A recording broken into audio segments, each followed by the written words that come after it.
a South Asian Canadian channel. Aam Aadmi party ਨੂੰ ਰਾਸ਼ਟਰੀ party ਦਾ ਦਰਜਾ ਮਿਲ ਚੁੱਕਿਆ ਹੈ। ਚੋਣ ਕਮਿਸ਼ਨ ਨੇ ਸੋਮਵਾਰ ਸ਼ਾਮ ਨੂੰ ਵੱਡਾ ਫੈਸਲਾ ਲਿਆ ਹੈ। ਚੋਣ ਕਮਿਸ਼ਨ ਨੇ 3 ਪਾਰਟੀਆਂ ਰਾਸ਼ਟਰਵਾਦੀ ਕਾਂਗਰਸ, ਤ੍ਰਿਣਮੂਲ ਕਾਂਗਰਸ ਅਤੇ ਭਾਰਤੀ ਕਮਿਊਨਿਸਟ ਪਾਰਟੀ ਦਾ ਰਾਸ਼ਟਰੀ ਪਾਰਟੀ ਦਾ ਦਰਜਾ ਖਤਮ ਕਰ ਦਿੱਤਾ ਹੈ। ਇਸ ਵੱਡੀ ਪ੍ਰਾਪਤੀ ਮਗਰੋਂ ਮੁੱਖ ਮੰਤਰੀ ਅਰਵਿੰਦ ਕੇਜਰੀਵਾਲ ਨੇ ਕਿਹਾ ਕਿ ਆਮ ਆਦਮੀ ਪਾਰਟੀ ਰਾਸ਼ਟਰੀ ਪਾਰਟੀ ਬਣ ਗਈ ਹੈ। ਉਹਨਾਂ ਦੱਸਿਆ ਕਿ ਦੇਸ਼ 'ਚ 1300 ਤੋਂ ਵਧੇਰੇ ਪਾਰਟੀਆਂ ਹਨ ਅਤੇ ਉਹਨਾਂ 'ਚੋਂ 6 ਰਾਸ਼ਟਰੀ ਪਾਰਟੀਆਂ ਨੇ। ਇਹਨਾਂ ਵਿੱਚੋਂ 6 ਚੋਂ 3 ਪਾਰਟੀਆਂ ਅਜਿਹੀਆਂ ਹਨ ਜਿਨ੍ਹਾਂ ਦੀ ਇੱਕ ਜਾਂ ਇੱਕ ਤੋਂ ਵੱਧ ਸੂਬਿਆਂ ਵਿੱਚ ਸਰਕਾਰ ਹੈ। ਉਹਨਾਂ 'ਚ ਆਮ ਆਦਮੀ ਪਾਰਟੀ ਵੀ ਹੈ। ਇਸ ਲਈ ਮੈਂ ਆਮ ਆਦਮੀ ਪਾਰਟੀ ਨੂੰ ਵਧਾਈ ਦਿੰਦਾ। चमत्कार अकल्पनीय, ऐसे लगता है जैसे कल का ही दिन था। 10 साढ़े 10 साल पहले 26 नवंबर 2012 को हमारी पार्टी बनी। तब तो किसी ने सोचा भी नहीं था कि एक एमएलए भी बन पाएगा। ये भी उम्मीद नहीं थी कि एक एमएलए बनेगा। और आज 10 साढ़े 10 साल के अंदर आम आदमी पार्टी देश की राष्ट्रीय पार्टी बन गई है। 1300 से ज्यादा पार्टियां हैं देश में। पूरे देश में 1300 से ज्यादा पार्टियां, और उनमें केवल 6 पार्टियां राष्ट्रीय पार्टियां हैं। और उन 6 में से केवल 3 पार्टियां हैं जिनकी एक या एक से ज्यादा राज्यों के अंदर सरकारें हैं। उन 3 में आम आदमी पार्टी आती है, बीजेपी, कांग्रेस, आम आदमी पार्टी। तो सबसे पहले मैं सभी कार्यकर्ताओं को तहे दिल से बहुत बहुत बधाई देता हूं। सभी सपोर्टर्स को, हमारे शुभचिंतकों को, हमारे वोटर्स को, और सबसे ज़्यादा हमारे क्रिटिक्स को, जो हमें बताते रहते हैं समय समय पे कि हम क्या गलतियां कर रहे हैं। उन सभी लोगों को मैं तहे दिल से बहुत बहुत बधाई देता हूं, शुक्रिया अदा करता हूं। भगवान ने वहां से, उस वक्त तो अपने पास कुछ भी नहीं होता था, ना पैसे थे ना आदमी थे।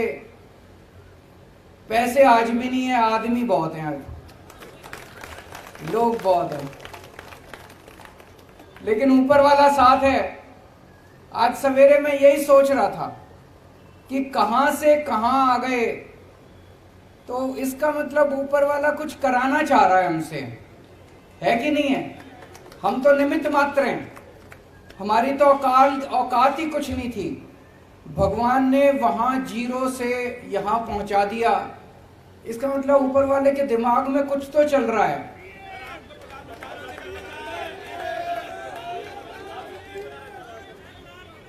ऊपर वाला कुछ तो हमसे, देश के लिए कुछ तो कराना चाह रहा है।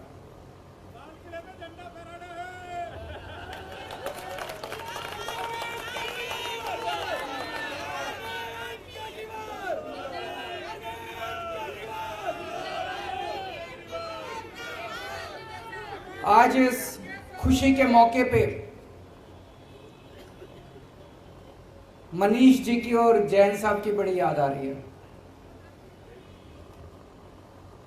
वो भी अगर होते तो हमारी खुशी में और 4 चांद लग जाते।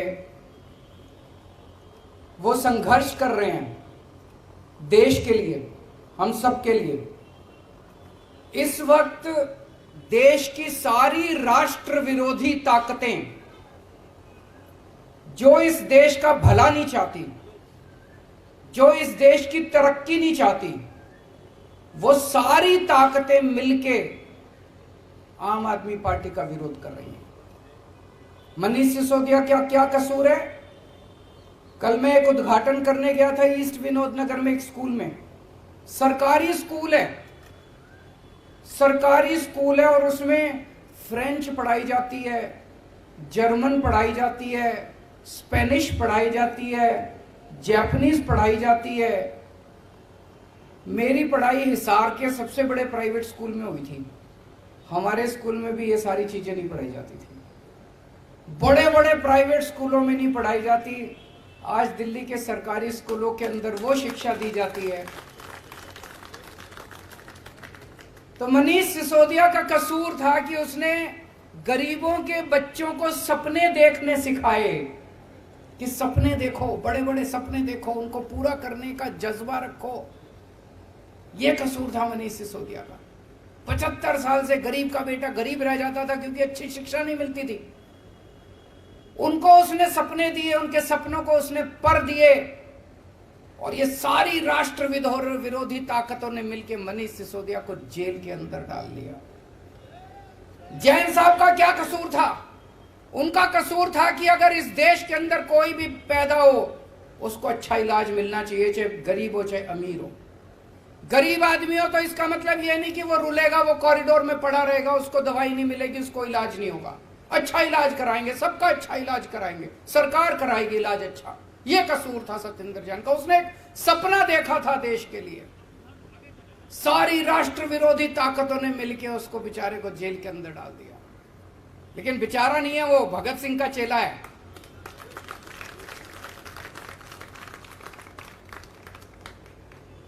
तो ये सारी राष्ट्र विरोधी ताकतें आम आदमी पार्टी को रोकना चाहती है, लेकिन ऊपर वाला हमारे साथ है। किसी की हिम्मत नहीं है। मैं हमेशा कहता हूं, no one can stop the idea whose time has come. इस पूरी यात्रा में बहुत सारे ऐसे लोग हैं जिन्होंने बहुत कुर्बानियां दी, बहुत संघर्ष किए। हमारे बहुत साथी हैं जिन्होंने खूब डंडे खाए। आपने भी खाए? अच्छा, 1 महीने बेड पे थे, फ्रैक्चर हो गया था। बहुत डंडे खाए, जेल गए, बहुत लोग जेल गए। हमारी संतोष कोहली शहीद हो गई। हमारे साथ मीरा सान्याल जी होती थी।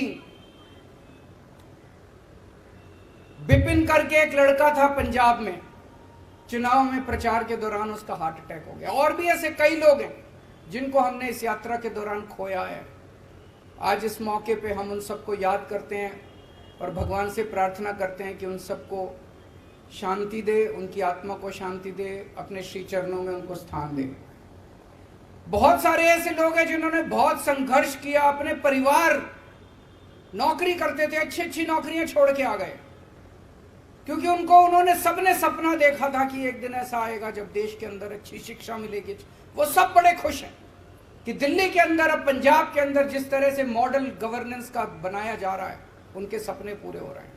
बहुत लोगों ने संघर्ष किया है और आज टाइम है अपनी आइडियोलॉजी को याद करने का, अपनी विचारधारा को याद करने का। आम आदमी पार्टी की विचारधारा के 3 स्तंभ हैं। याद है ना सबको? याद नहीं है? 3 स्तंभ हैं। कट्टर ईमानदारी, मर जाएंगे, देश के साथ गद्दारी नहीं करेंगे, बेईमानी नहीं करेंगे, एक टाइम की रोटी कम खा लेंगे लेकिन बेईमानी नहीं करेंगे। बेईमानी का पैसा घर में नहीं आएगा। कट्टर ईमानदारी। दूसरा स्तंभ है कट्टर देशभक्ति। देश के लिए जरूरत पड़ेगी तो जान हाजिर है, फांसी पे चढ़ जाएंगे। और तीसरा स्तंभ है इंसानियत। इंसान को इंसान समझना है।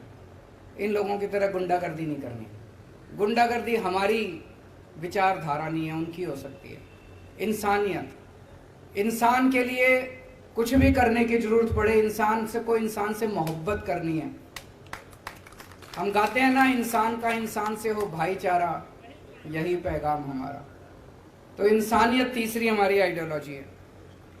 पहली बार देश के अंदर पहले कहते थे चुनाव लड़ने के लिए इतना पैसा चाहिए, बेईमानी तो करनी पड़ती है। हमने दिखा दिया कि ईमानदारी से चुनाव लड़े भी जा सकते हैं और जीते भी जा सकते हैं। हमने दिखा दिया कि ईमानदारी से सरकार चलाई भी जा सकती है और सफल सरकार चलाई जा सकती है। हमने साबित कर दिया कि सफल सरकार तो ईमानदारी से ही चलाई जा सकती है, बेईमानी से सफल सरकार नहीं चलाई जा सकती। तो जैसा मैं कह रहा था, भगवान हमसे कुछ कराना चाह रहा है। हम सबका सपना है कि भारत दुनिया का नंबर 1 देश बने, मेक इंडिया नंबर 1। और हमारा देश बन सकता है नंबर 1। हमारे देश के अंदर क्षमता है, लोगों में क्षमता है, और शायद भगवान ये चाहता है कि ये भगवान की भारत को दुनिया का नंबर 1 देश तो ये आम आदमी पार्टी वाले ही बनाएंगे। ये काम हमारे हाथों से ही कराना चाहता है।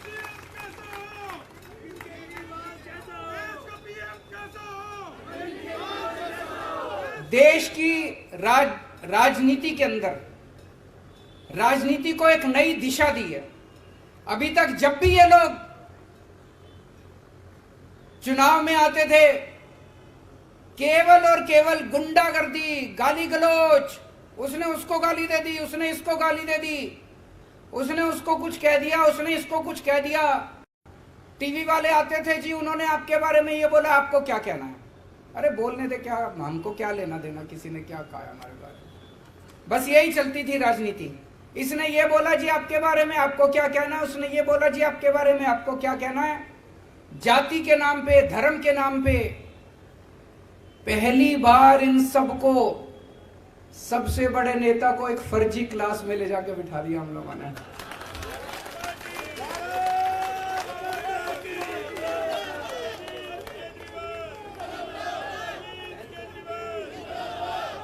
वो पता नहीं असली स्कूल में गए कि नहीं गए, लेकिन इस जिंदगी में उनको एक दिन असली स्कूल में भी भेजेंगे।